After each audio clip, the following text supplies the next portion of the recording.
Hey, what's up? This is Khushbu with another question of trigonometry. This is question number 1, exercise 8.4, page number 193 of NCERT. So the question is, express the trigonometric ratios sin A, secant A and tan A in terms of cot A. ये sin A का answer हमें जो answer आए sin A की value उसमें cot A होना चाहिए, जो secant A की वैल्यू आए उसमें cot A होना चाहिए, tan A की वैल्यू भी cot A होना चाहिए. तो सबसे पहले sin A. If you see the last video जिसमें हमने इनके जो फॉर्मूलाज हैं उनके डेरिवेशंस किए हैं, तो वो फॉर्मूला हम इसमें यूज कर रहे हैं. तो साइन ए इक्वल होता है 1 बाय कोसेक ए के. कोसेक ए एक्सप्रेशन होता है 1 plus cot square A is equal to cosec square A. यहां से कोसेक ए की वैल्यू क्या आएगी? अगर ये स्क्वायर इधर आता है तो यहाँ की रूट बन जाएगा 1 plus cot square A is equal to cosec A. ये कोसेक ए की वैल्यू है. इसको अगर हम यहाँ पुट कर दें तो ये बनेगा sine A is equal to 1 upon under root 1 plus cot square A. तो ये हमारे पास आ गया साइन ए की value in terms of cot A. Next है सीकेंट ए. सीकेंट ए को हम लिख सकते हैं, हमारे पास एक्सप्रेशन होता है 1 plus tan square A is equal to secant square A. Square इधर आएगा तो ये बनेगा root under root 1 plus tan square A is equal to secant A. So tan को हम लिख सकते हैं 1 by cot.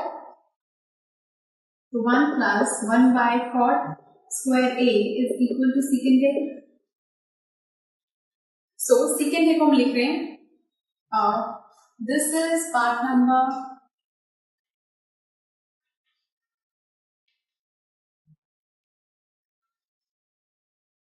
so secant A को हमने लिखा ही है, उसका एलसीएम लेके सॉल्व करेंगे तो बनेगा cot square A plus 1 upon cot square A is equal to secant A.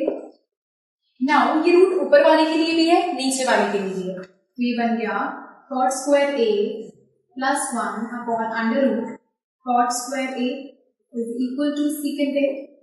तो स्क्वायर से ये रूट कैंसिल हो गया, तो secant A का वैल्यू आ गया हमारे पास.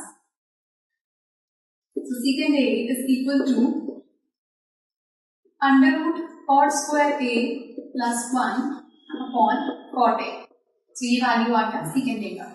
तो secant A का वैल्यू आ गया इन टर्म्स ऑफ cot A. अब निकालना है हमें tan A. tan A equal होता है sin A by cos A के.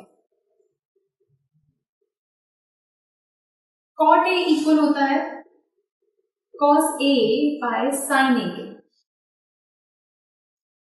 तो tan sin by cos के इक्वल है cos by sin के इक्वल है, तो उसका रेसिप्रोकल हो रहा है. दैट मीन्स मैं tan को लिख सकती हूँ 1 by cot A. tan A को हम लिख सकते हैं 1 by cot A, क्योंकि यही वैल्यू रेसिप्रोकल होकर यहाँ पर आ गई है. सो tan A आ गया इन terms of cot A.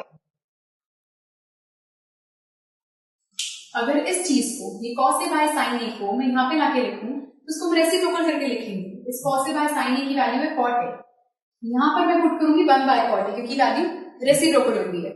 So this is first question of exercise 8.4. If you have any doubt please do write to us. तो नीचे स्पेस गिवन है उसको लिखिए and do watch the next video for some more questions. Good bye.